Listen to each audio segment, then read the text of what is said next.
abrir a nossa Bíblia, a palavra de Deus no Evangelho segundo Lucas, capítulo 12, versículos 13 em diante. É um texto muito conhecido, e é um texto que, embora seja muito conhecido, a parábola que está contida nele é tão forte que a gente quase que não presta atenção na moldura da parábola.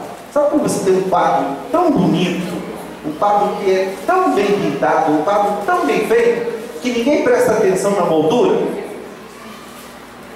Às vezes, os textos bíblicos, Evangelho de Lucas, capítulo 12, versículo 13. Evangelho de Lucas, capítulo 12, versículo 13. Às vezes, as parábolas ou os milagres de Jesus estão emoldurados por uma narrativa, por uma história. E nem sempre a gente consegue prestar atenção, porque às vezes a parábola é tão forte que a gente nem presta atenção. Por exemplo, a parábola da ovelha perdida, a parábola da dracma perdida, a parábola dos dois filhos perdidos, né? Porque não é só um que está perdido, são os dois.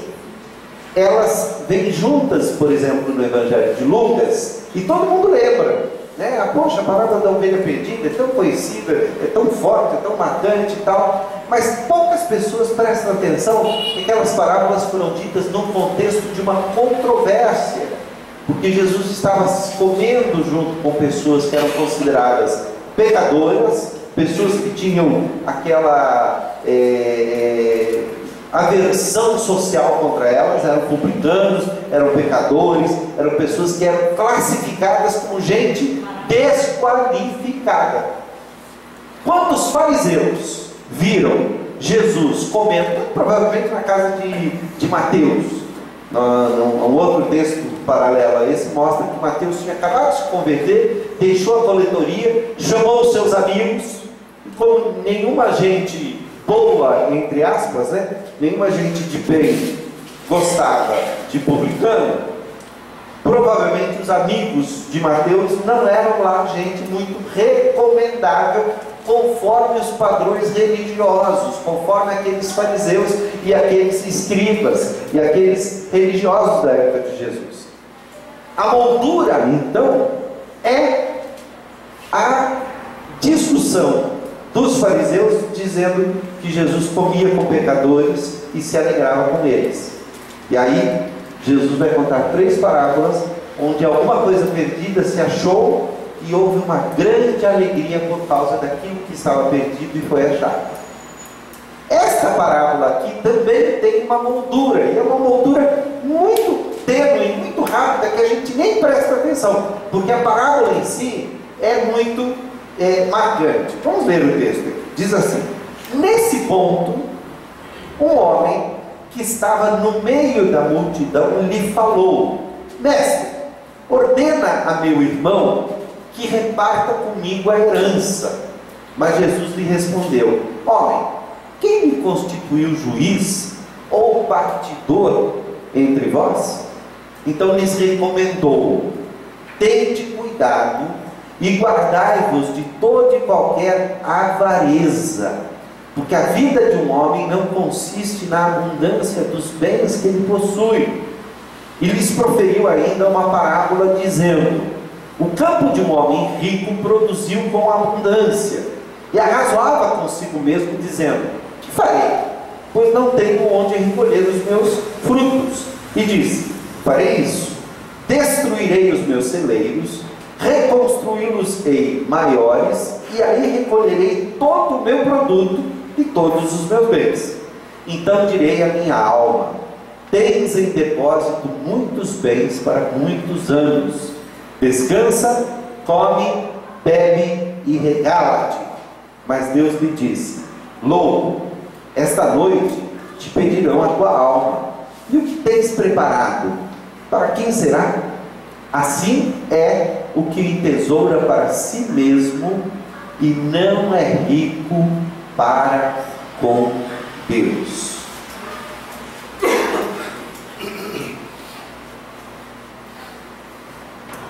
Logo de cara, meus irmãos, eu sinto uma certa estranheza entre a primeira parte do texto e a segunda parte. Parece que uma coisa não tem nada a ver com a outra.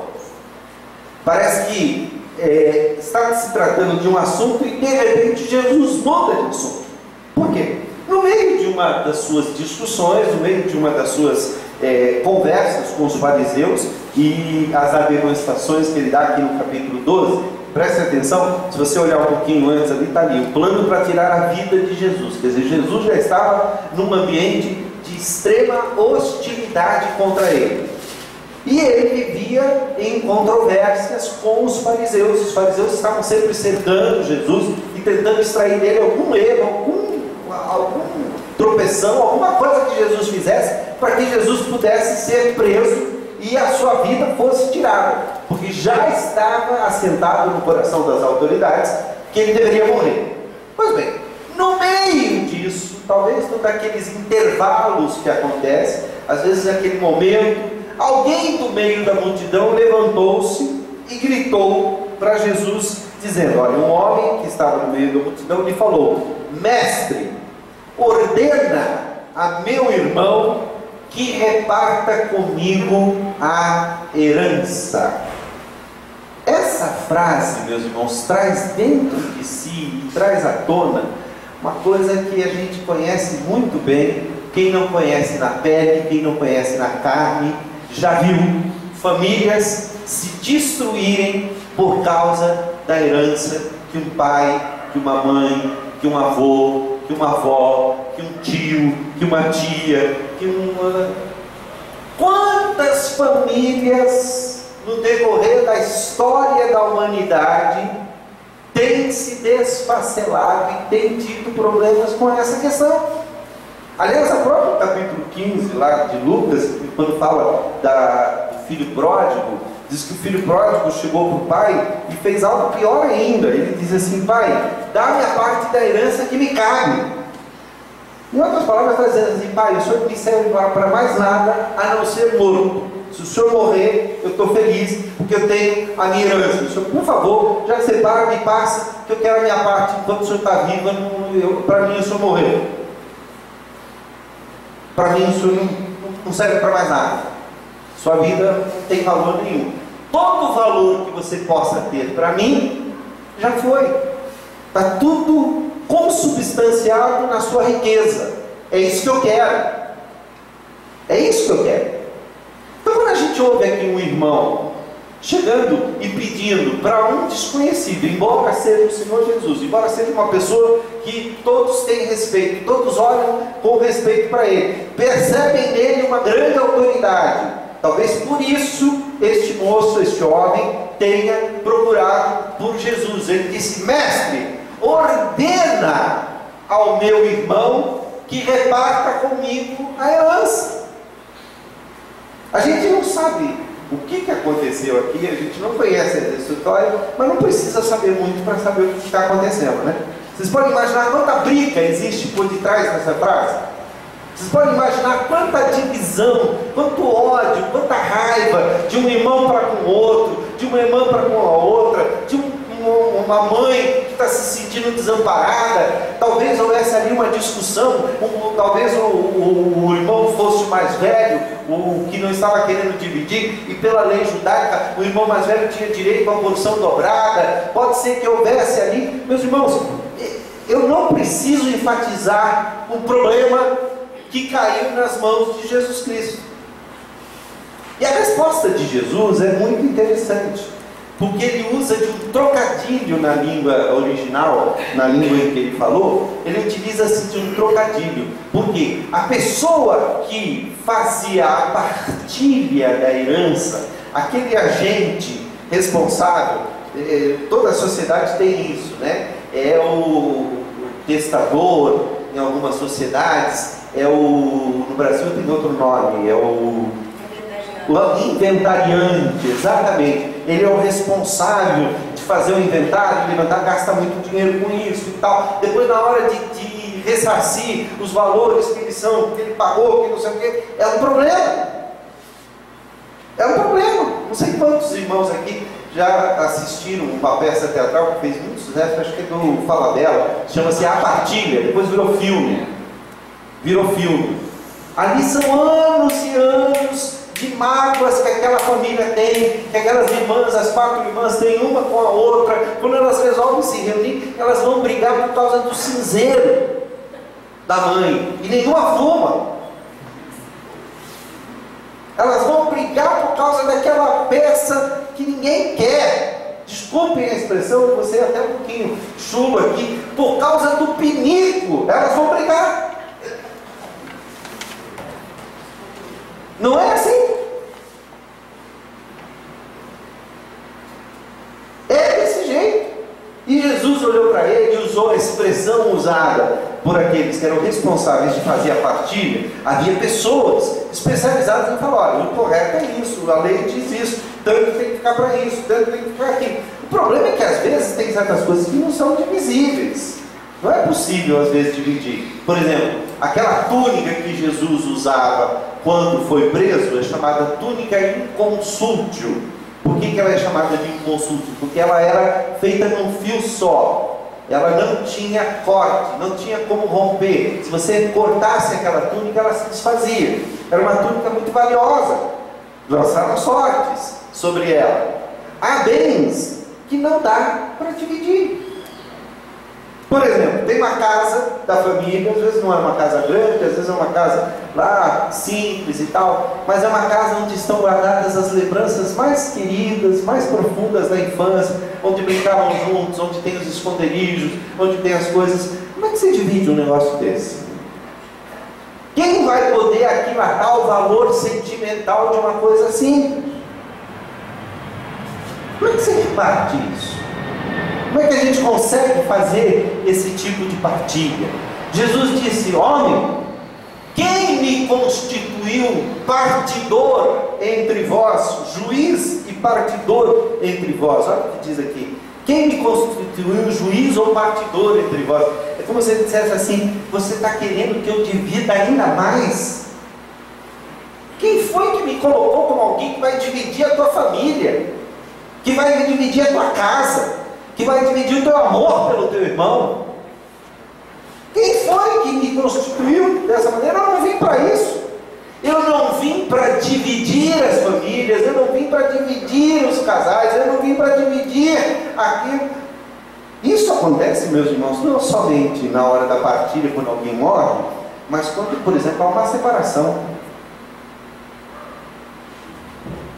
Uma separação, meus irmãos, a pessoa quer o disco quebrado, mas ela quer o disco quebrado. Parece aquela história daquelas 2 mulheres que foram até Salomão, e as duas diziam serem mães da mesma criança. A criança de uma delas tinha morrido e ela tinha trocado as crianças enquanto elas estavam dormindo. Uma delas deitou-se sobre a criança e matou a criança, foi lá e trocou, ficou com a criança viva. Quando acordou, essa é minha, e Salomão, na sua sabedoria, mandou pegar uma espada, mandou trazer um barco, e falou: olha, faz o seguinte, não tem outro jeito, divide a criança ao meio e dá metade para cada um. Uma das mães disse: não tem jeito, pode cortar, pode dividir. A outra, que era a mãe verdadeira, quando viu que a criança ia ser morta, falou: não, dá para ela, eu prefiro. E aí a gente consegue perceber, se ela não fosse a mãe verdadeira, ela deveria ser aquela que deveria ficar com a criança. A sabedoria de Salomão foi muito grande. Meus irmãos, muitas vezes, e aqui não é só a questão de herança, às vezes é a questão da razão. A gente não quer dividir o ter razão. Eu tenho que estar certo. Quantas brigas, quantas divisões a gente tem por conta disso? Nosso tema de hoje é: será que eu vivo uma vida abundante? E a primeira coisa que nós temos que entender sobre vida abundante é que a abundância de uma vida não consiste na quantidade de riqueza que ele tem. Olha o que diz aqui no versículo 15. Então ele respondeu: tende cuidado e guardai-vos de toda e qualquer avareza, porque a vida de um homem, a vida de uma mulher, não consiste na abundância de bens que ele possui. É impressionante como nós deixamos as coisas mais importantes da nossa vida, as pessoas mais importantes para nós, irem embora, se dividirem, se racharem pelo meio, como nós permitimos que, por causa daquilo que nós consideramos riqueza, não necessariamente uma riqueza material, não necessariamente bens, não necessariamente recursos pecuniários, mas coisas que às vezes nós damos mais valor do que para as pessoas. Às vezes nós damos valor para a nossa opinião mais do que o amor que a gente sente pelo cônjuge. Às vezes a gente dá mais valor à alegria efêmera de contar uma conversa que não deveria ser contada do que o amor do nosso irmão na igreja. E a gente, por causa daquele prazer miserável de fazer fofoca, a gente expulsa as pessoas da igreja. E é um prazer que dura nada, mas é uma coisa que parece que embriaga as pessoas, parece que vai deixando as pessoas sem consciência, sem perceber, sem sensibilidade para com as suscetibilidades das outras pessoas. Por isso que Jesus conta esta parábola, e aí a gente vai entender a parábola dentro do seu contexto. Jesus diz assim: um homem produziu muito, foi muito abençoado por Deus, a sua plantação deu muito, ele teve uma super colheita, e ele foi ver tudo que ele havia colhido, tudo que ele havia amealhado com o seu trabalho, trabalho correto, trabalho justo, trabalho honesto. Ele percebeu que os seus celeiros eram pequenos para a quantidade de grãos, a quantidade de alimento que ele havia conseguido naquele ano. Então ele começa a fazer planos, e planos sensatos. Olha, estou percebendo que meu celeiro é muito pequeno, então vou derrubar esse celeiro, vou fazer um outro celeiro, vou juntar as minhas coisas, e aí eu vou poder, olha só, né, arrazoar consigo mesmo, versículo 17, dizendo: que farei, pois? Não tenho onde recolher os meus frutos. E disse: farei isso, destruirei os meus celeiros, reconstruí-los-ei maiores, e aí recolherei todo o meu produto e todos os meus bens. Então direi à minha alma: tens em depósito muitos bens para muitos anos, descansa, come, bebe e regala-te. Mas Deus lhe disse: louco, esta noite te pedirão a tua alma, e o que tens preparado? Para quem será? A impressão, se nós lemos apenas a parábola, é que Jesus está falando aqui do fato de uma pessoa querer enriquecer, e só enriquecer, e só pensar em enriquecer e tal. Mas é muito mais sério do que isso, meus irmãos. Percebam algumas coisas. A primeira coisa que a gente deve perceber é que esse homem não tem com quem conversar. Com quem que ele fala? Ele não chama a esposa e diz: mulher, olha que bênção, estamos bem agora, vamos poder descansar, poder pegar tudo que a gente tem, nós vamos poder agora dar grandes festas para os nossos filhos. Ele não tem filhos, para quem ele chega e diz: olha, filhos, venham aqui, olha como Deus abençoou o seu pai, olha como a nossa vida vai ser agora. Provavelmente ele tem uma relação complicada com os vizinhos e com as pessoas que talvez precisem da ajuda dele. Por que a gente sabe disso? Porque a frase de Deus é muito séria. Ele diz assim: louco, essa noite te pedirão a tua alma, e o que você tem vai ficar para quem? Sabe o que eu acho? Que a história deste homem da parábola é muito parecida com a história daquele homem que está pedindo para Jesus repartir, ou melhor, para Jesus ordenar ao irmão. Já não tem mais diálogo, não tem mais como conversar com o irmão, já acabou toda e qualquer possibilidade de conversa com o irmão. Agora ele precisa de uma autoridade que vá lá e dê e use da sua autoridade para poder ordenar ao irmão que divida com ele a herança, ou a herança maldita, ou herança maldita. Este homem aqui está falando consigo mesmo, está fazendo plano sozinho. Na hora que ele diz que vai descansar, que vai comer, que vai regalar, ele só está pensando nele, e Deus está olhando para ele e está dizendo assim: escuta, cadê tua esposa? O que você fez com a sua esposa? Cadê teus filhos? O que você fez com os seus filhos? Onde estão os teus amigos que você podia estar comemorando e tendo um galardão?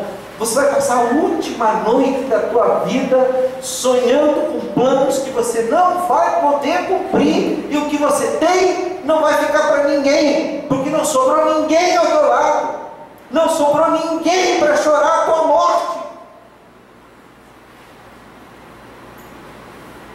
Há na Bíblia um rei, lá no Antigo Testamento, que a Bíblia diz o seguinte: ele deu um golpe de estado, reinou durante 18 dias e morreu. E a Bíblia diz o seguinte: não deixou de si saudades. Em 18 dias de reinado ele conseguiu só fazer inimigos. E quando ele morreu, todo mundo disse: graças a Deus, esse desgraçado morreu. Herodes tinha deixado ordens, ele foi ficando doente, foi adoecendo e tal, e ele percebeu que ele ia morrer. E quando ele estava para morrer, ele chamou os seus homens de confiança e ele deixou ordens expressas, deixou uma lista de pessoas, ele escolheu as pessoas mais queridas do povo de Jerusalém, e essas pessoas, no dia em que ele morresse, deveriam ser mortas também. Vocês sabiam disso? Sabe por quê? Porque Herodes dizia assim: eu sei que por mim ninguém vai chorar, mas alguém vai chorar enquanto eu estarei sendo enterrado.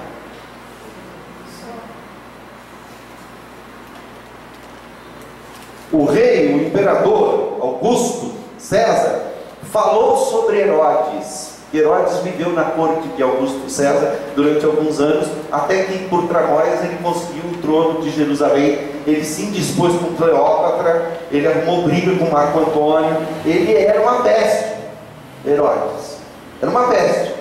O comentário de César Augusto a respeito de Herodes é o seguinte: eu prefiro ser um porco na corte de Herodes do que ser um filho dele, porque judeu não come porco, então eu estou garantindo a minha vida. Os filhos, ele matou pelo menos metade, e mandou matar a esposa também, porque desconfiou que havia uma trama contra ele. Quando a gente ouve a história de Herodes, a gente pega e começa a achar que aquilo que ele fez em relação a Jesus, muita gente duvidou durante muito tempo. Imagina, ninguém é tão mal assim de mandar matar criança desse jeito e tal. É tão mal assim, tem gente má desse jeito. Aliás, hoje em dia tem muita gente condenando crianças à morte, porque não manda o dinheiro certo, porque rouba o dinheiro, porque rouba o dinheiro da merenda, porque rouba o dinheiro do remédio, e porque fazem tudo isso. Hoje nós temos muitos Herodes muito próximos de nós, e gente que se diz respeitável, gente às vezes que até pode frequentar igrejas, mas que está embolsando dinheiro que serviria para salvar a vida de criancinhas. Portanto, é pior do que Herodes, está condenando crianças à morte.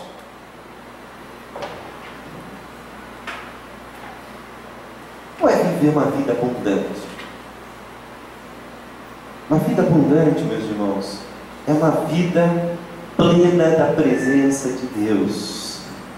Uma vida abundante é uma vida onde a gente cultiva muito mais a amizade do que o ódio. Uma vida abundante é uma vida onde as pessoas aprendem a abrir o coração umas para as outras. Se a gente conseguir abrir o coração, meus irmãos, quanta diferença faz. Eu quero contar uma história para terminar. Não sei se já terminou, para a gente poder ver a chamada para as nossas mensagens. Elas todas serão mais ou menos nessa linha. Essa história está contada no livro chamado As Parábolas de Lucas. Na verdade, o nome original do livro é A Poesia e o Camponês. E falando sobre essa parábola aqui, ele conta uma história história comum lá na Palestina. Esses dois irmãos, o pai morreu, e os dois tinham tido vidas muito diferentes uma do outro. Um dos irmãos era muito bom em negócios e havia prosperado muito na sua própria vida. Ele havia criado lá, feito bons negócios e tal, mas ele tinha casado e ele não tinha filhos. Deus não lhe deu filhos.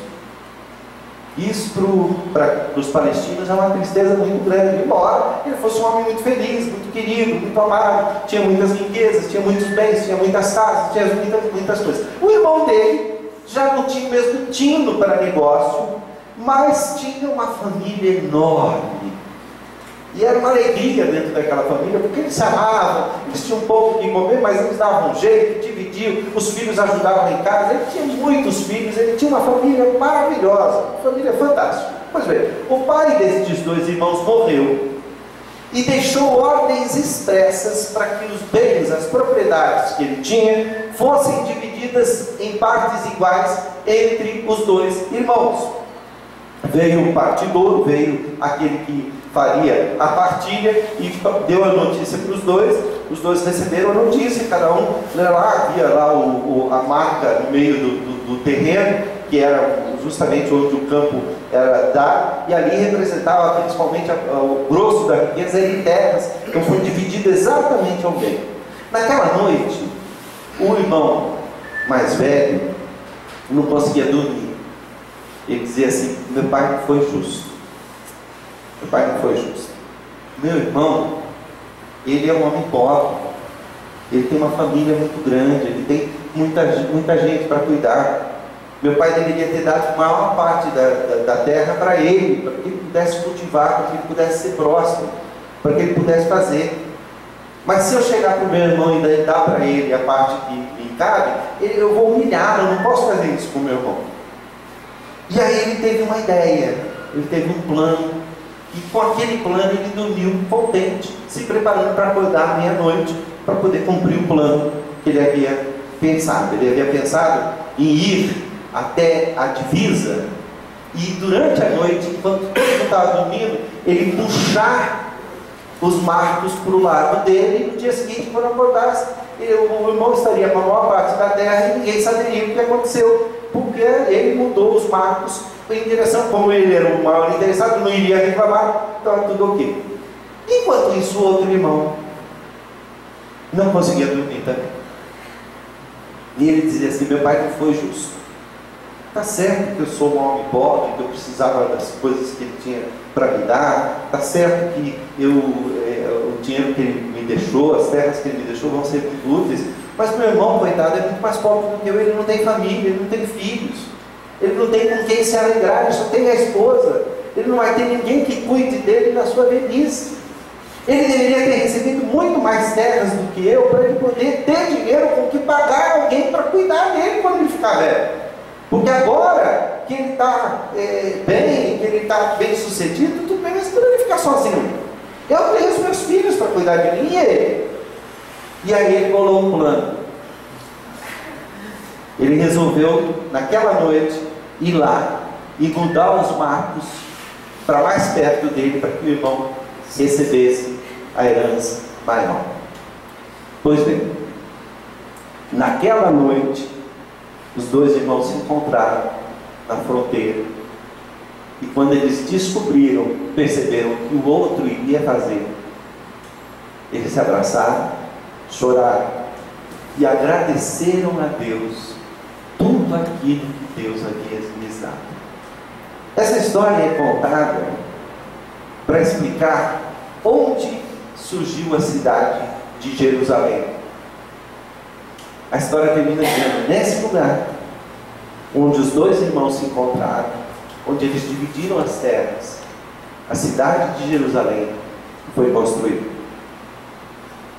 Essa história também é contada para falar um pouquinho sobre a briga milenar entre os árabes e os judeus, que são irmãos e que estão brigando por terras até hoje. Uma vida abundante é uma vida onde a gente pode se doar, onde faz bem estar com as pessoas. Será que nós vivemos uma vida abundante?